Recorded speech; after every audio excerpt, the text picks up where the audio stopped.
Hello everybody. In this session we are talking about ethics.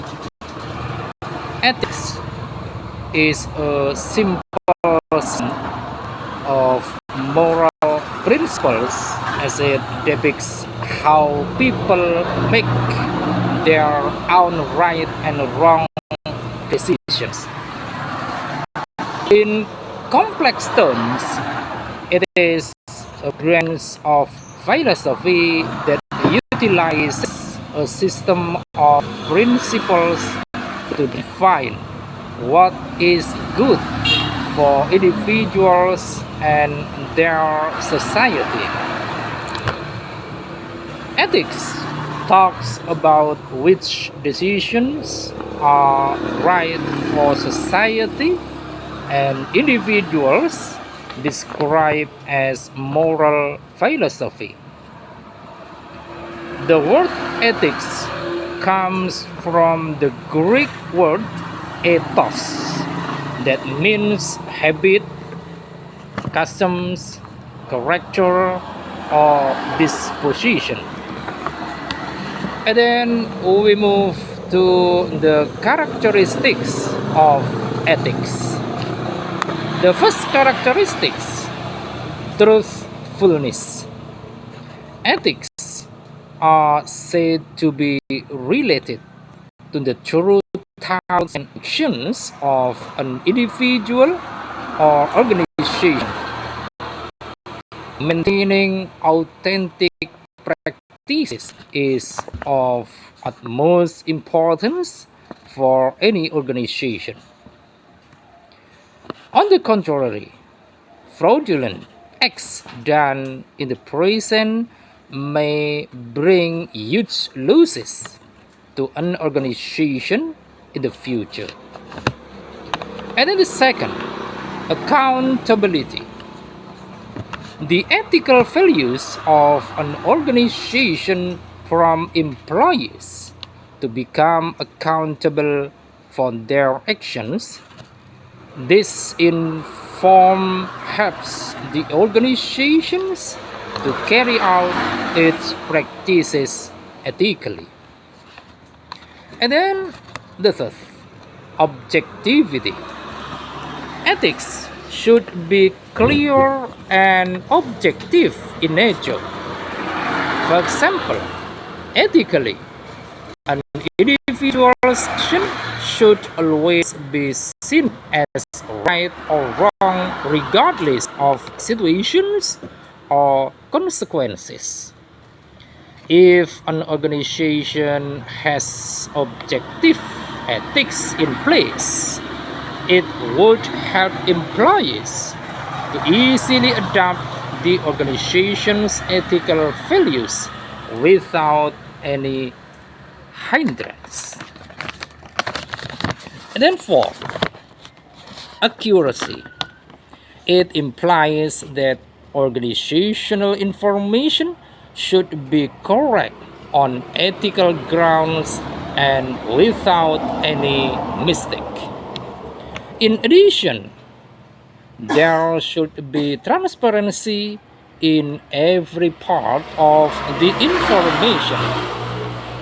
This in turn leads to consistent and quality processes, increased operational efficiency, and high accountability. And then we move to principles of ethics. There are many different principles of ethics, but some of the most widely recognized and influential ones include the first, respect for autonomy. This principle holds that individuals have the right to make their own decisions and choices, and that this should be respected by others. And then the second, confidentiality. These principles involves respecting the privacy and confidentiality of others. and not disclosing confidential information without their consent or a compelling reason. And then third, non-malfeasance. This principle requires that we avoid causing harm or injury to others and take steps to prevent harm whenever possible.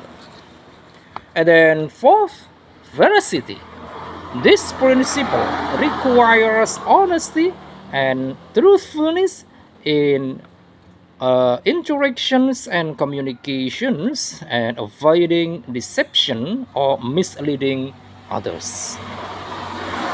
Fifth, beneficence.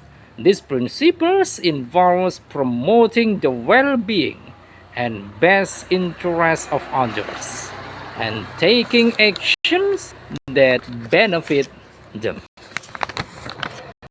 And then why ethics is important.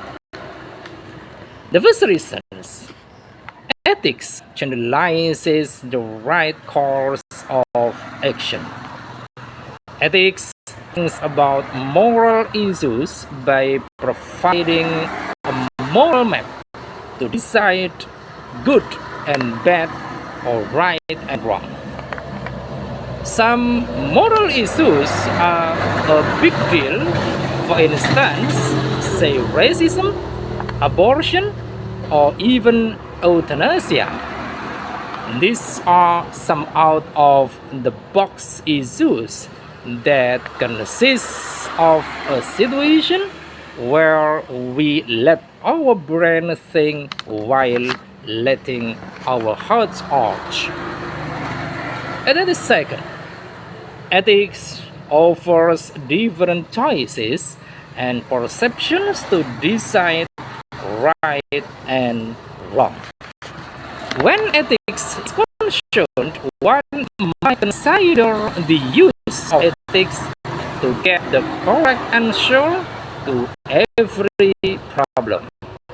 But this is not the case at all. Ethics do not always point in the right direction. And then third, ethical human actions resolve conflicts or disagreements. This ethical technique is of good use where various parties are at crossroads in a discussion and disagree with each other. This is when people are just concerned with their perspective on this situation, with no heed to the other side's views. And then we move to defining ethical behavior in the workplace. Ethics in the workplace is defined as the moral code that guides the behavior of employees with respect to what is right and wrong regarding conduct and decision making. Ethical decision making in business considers the individual employees' best interests of those impacted. The latter definition is often where individual employees struggle to act ethically. Furthermore, ethical behavior doesn't only apply to individual employees. The organization itself should exemplify standards of ethical conduct. So, we have to make a situation, especially in the workplace, to be conducive with a situation that make a good business situations. I think it is enough on this session. Thanks for watching, and don't forget give this channel with your like, comment, subscribe, and share. Thank you.